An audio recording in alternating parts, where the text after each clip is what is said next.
Welcome back to Train Signal's Citrix XenApp training. You're watching the Introduction to Citrix Policies lesson. So far we've been talking about the Delivery Services Console. We've navigated the Delivery Services Console. We talked about role-based access. We talked about the configuration logging of the database. But every time we talk about settings and configuration of the farm, we say that all the settings have been moved into Citrix policies. So from this moment moving on forward, what we're going to do is we're going to focus a lot on Citrix policies. And you'll notice that we have 2 full lessons focused on Citrix policies, but in reality, we have 4 lessons, if not more, that are focused on Citrix policies. This lesson and the next are going to focus on, this is a very general introduction to policies. We're going to talk about some of the basic concepts and so on and so forth. The next lesson is going to be a very deep dive, in-depth overview of policies.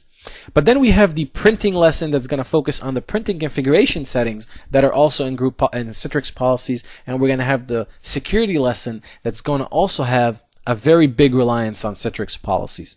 So you notice how Citrix policies become a very central, a very focal point in the configuration of your Citrix farm.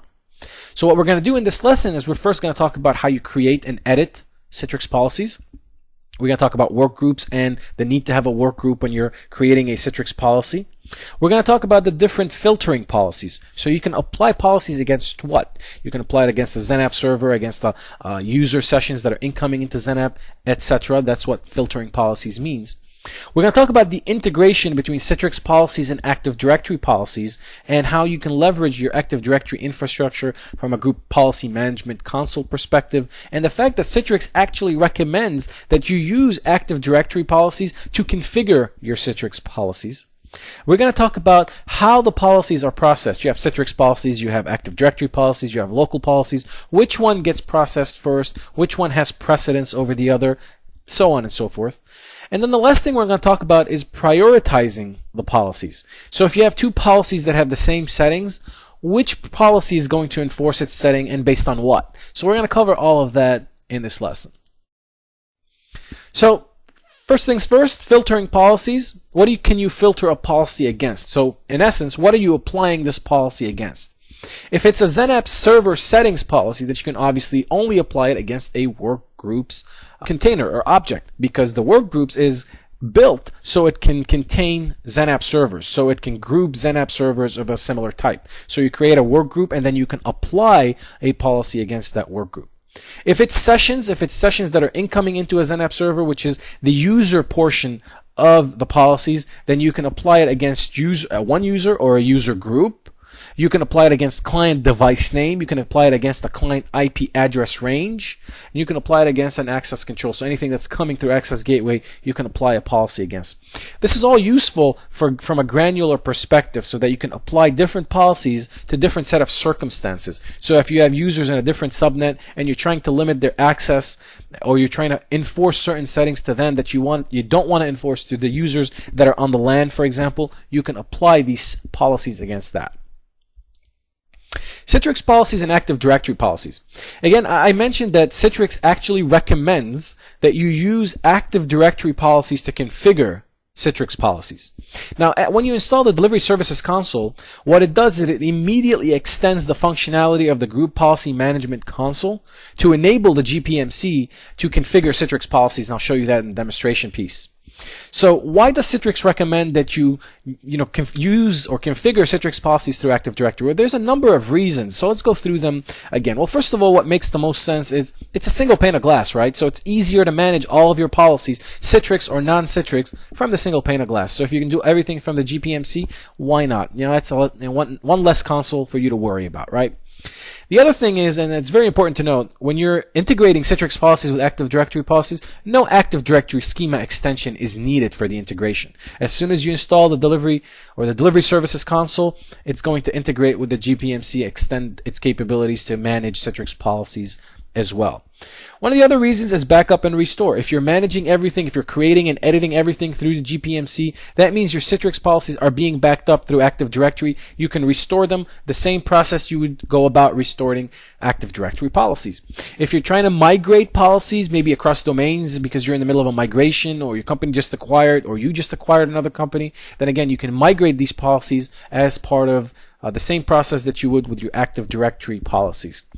You can also view the resultant set of policies for server, user, or session. This is going to delve into the second bullet point here, or the bullet point before last, which is to perform a scenario modeling. So I'm going to show you how, if you have a lot of policies, group policy and Citrix and so on and so forth, and they have maybe overlapping settings, how do you determine which setting is being enforced? If you're troubleshooting a particular issue and you can't figure it out because of so many policies, you can actually run a scenario, run a model that will tell you, okay, based on what you're feeding me, this is the resultant set of policies that are being applied for the server, for the user, for the session, etc., etc., which makes it easier for you to look at and say, okay, this policy is overriding the other policy. Why? Is it taking precedence? Is it has a higher priority? Why is that? And you can troubleshoot from there. Very, very handy tool. I think you'll enjoy watching it once we demo it on screen.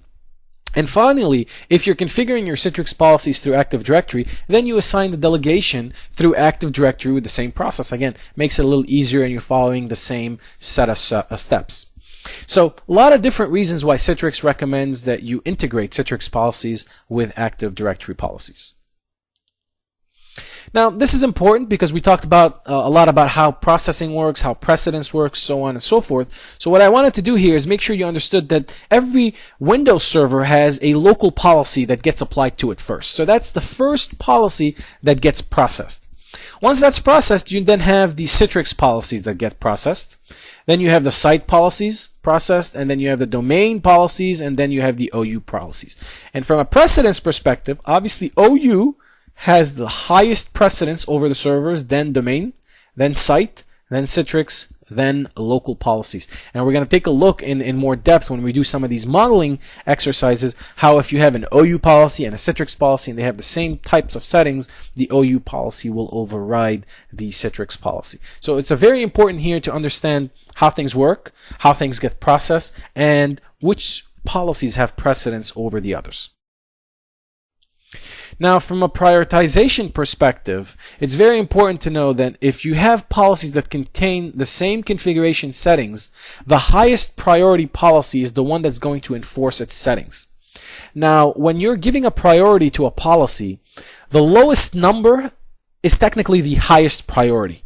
So the number 1 is the highest priority you can give to a policy, and everything after that becomes a lower priority. So that's very, very important to note. So without further ado, let's go ahead and jump into the demo portion of this lesson and take a look at policies.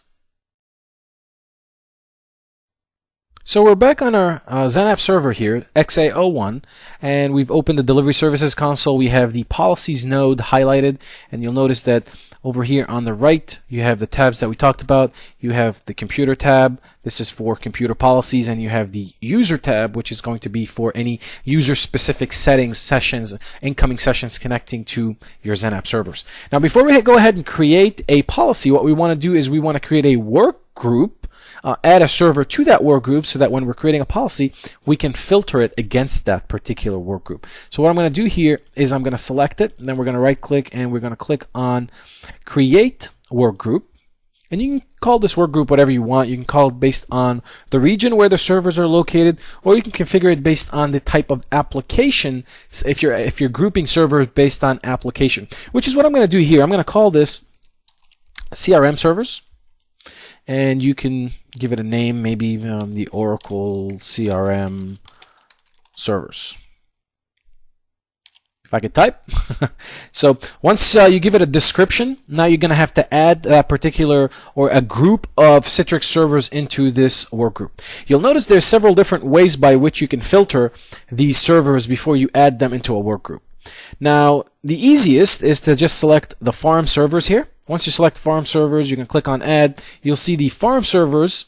If they're inside folders, then they'll be organized by folders. You'll select the particular server that you want. You can click on OK. However, if you want it to be proactive, if you add servers and you want to maybe manage this through Active Directory, or you just want to make it a little easier for you to manage servers as you add new servers to the farm, what you could do is you can specify or you can configure a particular OU within Active Directory so that whenever you drop a server inside of this OU, it automatically gets added to this work group, and all of the policies that you've applied against the work group automatically take effect. So if you select organizational unit here and you click on add, you'll notice it'll bring up your ability to find organizational units within Active Directory. So you can browse, find the OU that you want, click on that OU, and it will configure that particular OU to be part of the work group, so that anytime you drop a server in there, that server becomes part of the work group. You take it out, then it goes out of the work group. Very easy to manage in some cases. If you want to filter it based on server group rather than OU, then you can have a particular group within Active Directory where you drop all of your XenApp servers into that global group, and you configure that global group here anytime you're adding a server to that group. Same concept, except instead of organizational unit, you are managing it based on group. So depending on your preference, you can configure one of those three options. Because we have a small environment here, and for purposes of demonstration, it's just easier for us to select from the farm. So I'm going to go ahead and select that. I'm going to click on OK. And voila, we just created the first worker group that we have, which is CRM servers. Now, if we focus our attention back up here on policies, what we're trying to create is a computer policy, which means we want to configure a policy that configures all the XenApp server settings. So what I'm going to do is I'm going to select computer up here in the tab, and you'll notice that by default you have an unfiltered policy. This policy is going to exist that is filtered against all of the servers in your farm. You can't change the filter, you can't assign it a filter. This just exists kind of sort of like an umbrella for all of the servers. So any changes you make on this particular policy will automatically get applied to all of the XenApp servers that are in your farm. So for that purpose, what we want to do first is we want to go ahead and create a new Citrix policy. So to do that, keep in mind we are creating Citrix policies right now from within the Delivery Services console. We haven't started talking about the Active Directory integration yet. So if I click on New, you are going to come up here and give a name to this policy. What do you want this policy to be? Again, for consistency reasons, we're going to just name this CRM Servers Policy. And you can give it whatever description you want. Let's just do Oracle CRM Servers Policy. Now, these are the additional steps that we would have to do in order for us to complete the configuration of this policy. The second step is settings. We have to configure settings that are going to be part of this policy before we can apply it. And then the filters is going to tell you, okay, what do you want to apply this particular policy against? Now, because this is a computer policy that we're building, how many filters can I apply this against? Come on. I'm not going to say the Bueller thing. You guys are probably bored with that. So how many, what can I apply the filter against? If anyone said work groups, then you're absolutely correct. The only thing you can apply a computer policy against is work groups, because that's the only computer objects that you have within your Citrix infrastructure per se. And then the final step is you can always create policies but not enable them. But obviously if you're creating a policy and you want to enable it, then the last step would be to enable that particular policy. If I click on next here, for those of you that are familiar with Active Directory policies, this doesn't look exactly the same as what you have with Microsoft group policies, but it's very similar in terms of functionality. So you'll notice that if you want to add a particular setting, I'm going to show you how it's going to be very, very similar to what you're used to from a group policy perspective. So if we go to Auto Client Reconnect here, and you want to select Enable Auto Client Reconnect, you can click on Add, and you can either allow or prohibit Auto Client Reconnect. Now, what is Auto Client Reconnect? It's very simple. If you have a session connected to a particular XenApp server, and for whatever reason you have a drop on the network, you have a glitch, something forces the loss of the network. What do you want to do when the network comes back?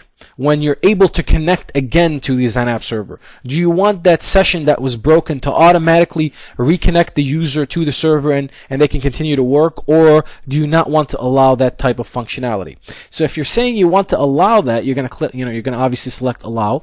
Every one of your settings gives you the ability to read up about it from a explanation perspective. What does this policy do? What does this setting do? So you know if you want to enable it or disable it. So if I click on OK here, and by the way, that explanation for the setting also exists down here. So if you select a different setting, it'll give you explanation on that particular setting again. So if you've selected that, you have the ability to obviously edit it, remove it, so on and so forth. And you'll notice down here out here on the left, you have different categories for settings. You have licensing, you have ICA, etc., etc. For now, we're just going to configure Auto Client Reconnect. We're going to click on Next. And now you'll notice that I only have one set of filters, right? As we spoke about before, I can only apply a XenApp server settings or a computer policy against work groups. So what I'm going to do here is I'm going to add a particular work group. Now, the one thing I don't like here is, why can't Citrix just show me the work groups that I have and I can double click on it? But for some reason that doesn't show up. So what we're going to have to do is just type in CRM servers, which is the work group that we configured earlier on, and you can feel free to put a comment in here if you wanted to. We're going to click on OK. Automatically adds it. It's enabled. We're going to click on OK again, and then we are going to click on Next. Now the final step is, hey, do you want to enable this policy or do you want to disable it? Obviously, if you uncheck this, you will disable that policy. So when you're ready, click on Save. It's going to go do its thing. It's going to create it, and bada bing, bada boom. You now have two policies here. Now here's the trick. The policy that we just created has a lower policy than the policy that gets installed by default, which is the unfiltered policy. Now, what happens when you have a lot of Citrix policies in place? How do you determine which setting in which policy, if there's a conflict, gets enforced? So if you have a lot of policies and you want to be able to figure out which is being enforced in order for to troubleshoot or in order for you to do some tweaks, there is a group policy or a Citrix policy modeling wizard that allows you to do that. Now, before we can run that modeling wizard, let's go ahead and create a circumstance where there's a conflict between settings. Now, when we created this, we configured a setting in there for the auto client reconnect. So let's go ahead and select unfiltered and click on edit. And let's go through next here. And let's also select the auto client. Let's click on add. And let's go ahead and prohibit auto client reconnect. We're going to click on save. All right. So at this point, we have two policies that have a conflicting setting. One policy has it allowed and the other policy has it prohibit. Now, in this case, the unfiltered policy has a higher priority than our policy, but we don't want that. So I'm going to select my policy and I'm going to increase its priority. So you'll notice that now I have our priority is 1. So the policy we created has a higher priority. Now this is obviously very simple to figure out here. There's only two policies. But imagine if you had 10 or 20 policies here with conflicting settings because you have different administrators that have configured different policies. How do you figure out which setting is being enforced? So if you right click on the policies node here and you click the run the modeling wizard, you're going to get a wizard here that launches that allows you to input a set of criteria against which it's going to model the scenario and tell you which setting is going to be enforced. So I'm going to click on next first, and we want to process this information or process this simulation against one of the Active Directory domain controllers in our domain. So I'm going to select it. We're going to click on next. Yes, I have named my domain controller CTX-LICO1 encom. That's local, so this is our domain controller. Over here, it's basically asking, okay, well, which user or group are we selecting here? So what I'm going to do is I'm going to select a server that we can run this simulation against as well. So I'm going to browse and say we are going to run this against XA01. I'll click on OK. I'll click on Next. This screen basically allows you to configure some of the network circumstances. Some of, are you simulating against slow networks? What are you trying to do? Do you want loopback enabled or not? So these are all settings that you can configure in order to enhance the simulation, in order to give it more information based on the circumstance that you have in real life. For the purpose of my demonstration, I don't really care to tweak any of the conditions around my network simulation from a network perspective. So I'm just going to leave all of these at default. You can always change the site here if you have to from this particular site, just in case the policy is being applied under a set of servers that are in a different site within Active Directory. For me, I'm just going to keep all of these at default. We're going to click on Next. You have the ability of selecting a different path within Active Directory. For us, the organizational unit with this particular path is sufficient, so we're not going to change, or we're not going to select another path within Active Directory. Again, this is a little confusing here because it's saying, hey, what do you want me to run this model against? What type of filter? Now, this says server groups. Technically, it should say worker groups. So just so you don't know if you haven't figured it out, that server groups is technically your worker groups. You can also simulate against the client name, a client IP address. You can simulate against Access Gateway for those connections that are coming in through Access Gateway. So I'm just going to go ahead and select CRM servers here. We're going to click on next, and it gives you a summary of what it's about to do from a scenario perspective, what type of modeling it's about to run. When you're comfortable with it, you can just click on run. And we are going to close in order to view the report that it has generated. So you'll notice that yes, it has detected that there are two conflicting settings within our two policies that it should process, but because the CRM servers policy has the higher priority, then the CRM servers policy will enable auto client reconnect. Now you'll also notice here that it says Windows GPO /Citrix policy, which means that the modeling wizard can model also against Active Directory policies, which is what we're going to take a look at next. So as I told you guys during the presentation portion of this lesson, when you install the Delivery Services Console, it automatically extends the features of the Microsoft Group Policy Management Console in order to allow it to manage Citrix policies. So the way to do that is you're going to click on Start. We're going to drag up here to Administrative Tools, and then we're going to select Group Policy Management Console. Let's go ahead and extend it here.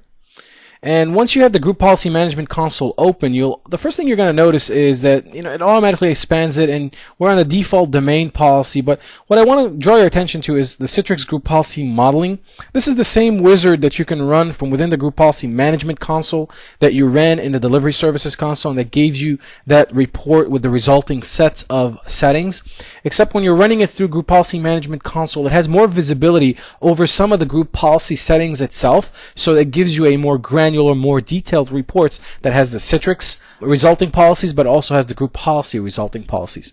Now, if we go ahead and right-click on Edit Domain, or right-click the default domain policy and click on Edit here, let's go ahead and expand that. You'll notice that under the policies here, I now have Citrix policies.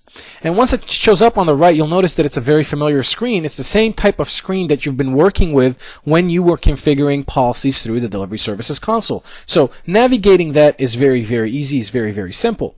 So what I wanted to do here is let's go ahead and follow the same process. And let's go ahead and create a new policy. And we're going to call this the Active Directory CRM policy. And let's just put AD for the description. Same things, same process. We're going to just go over this real quick. And let's go ahead and select Auto Client Reconnect. And we're going to go ahead and prohibit that. We're going to click on OK. We're going to click on Next. Now, keep in mind, the last time we did this through the Delivery Services Console with the Citrix policy that we created for the CRM servers, and we enabled it. We allowed Auto Client Reconnect, and we gave it a priority of 1. So we increased the priority of the Citrix policy over the default policy that was there, which was the unfiltered policy. So technically that should be the highest priority right now, which is to allow the auto client reconnect. So let's see what happens. We're going to click on Next. And we are going to apply this against our CRM servers. So same process so far, nothing has changed. Click on OK, and we are going to click on Next here. We're going to enable it, and we're going to click on Save. All right, so we have created that. What I'm going to do now is I'm going to give it a priority that's higher than the unfiltered. So we're going to increase the priority here. So my Active Directory CRM policy has a higher priority than the unfiltered policy. You'll notice I can't see the policy that we've created through Delivery Services Console. Now, what I want to do is I want to run the modeling wizard against what we have here to see what the resulting policies are going to look like, right? So let's go ahead and exit out of here. Let's go and right-click here and run the Citrix Group Policy Modeling Wizard. We're going to click on Next, and we're going to go through the same process that we went through earlier. We're going to select the XenApp server that we want to run this against. In our case, it's going to be XA01. We're not going to touch the network. We're going to keep this at default. Active Directory paths are fine. Again, we're going to run it against the CRM servers work group. And let's go ahead and run this report.